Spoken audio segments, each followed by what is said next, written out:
Hi Pards! Ay, magluluto tayo ngayon ng apritadang manok. Ayan, guys. Ayun, kasi ako, piniprito ko muna ang carrots. Siyempre, maya-maya ang patatas. Ayan, siyempre, prito muna natin sila para pag niluluto natin sila, hindi na palalambutin at hindi malagsak. Ayan, pati patatas. Yan, prito muna natin sila, guys. Yan po, guys. So, ano na siya, medyo brown na, okay na yan, guys. So, pati yung bell pepper. Wow! Ayan. Prito ko rin yan, guys. O, diba? Masarap kasi yung hindi siya malabsak yung mga gulay. Konting ano lang para eto mga 2 minutes o 3 minutes, okay na to, guys. Para hindi siya masyadong malabsak. Ayan, syempre magigisa na tayo ang bawang. Ayan, guys. O, diba? Ayan, apritado tayo. So, nung nakaraan, puro tayo isda. So, manok naman tayo. Ayan. So, katas yan, syempre, ang sibuyas. Bahala kayo kung anong gusto nyo unahin, sibuyas or bawang.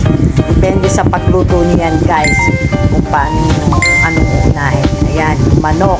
Yan nga pala yung manok, guys. Pinakuluan ko na yan para hindi siya masyadong malansa. So, ayan, igisa naman natin siya ngayon sa bawang sibuyas. Ayan, guys.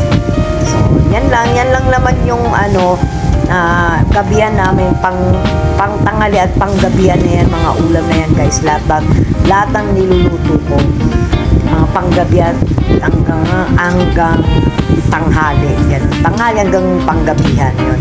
Lagyan ng paminta. O, syempre, halo-halo lang, guys. O, diba? Masarap yan, guys. So, lagyan natin konting patis. Ang pampaalat. Paminta. Ayan, guys. So, ang tomato sauce. Syempre, kailangan ng tomato sauce. Kailangan niya yan. Okay, yan ang importante dyan para maging apritada. Ayan, guys. Diba? So, halo-haloin.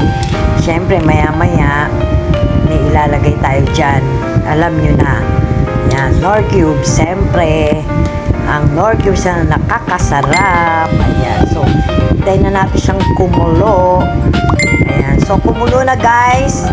O, lagay na natin yung kaninang mga pinrito natin. Yung carrots at patatas. Siyempre, ilagay na natin yan. Ano pang silbi kung hindi natin lalagay, diba? Hindi. Joke lang, guys. O, diba? Halu-haluin. O, diba? Yummy, yummy.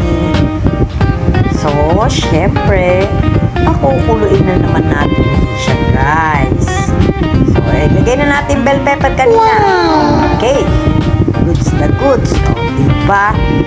Tapos, halo-halo uli. O, pakukuluin na naman ng konti para siya ay makompleto na. Maging apritada na. So, okay na, guys. Kumulo na. Okay na to.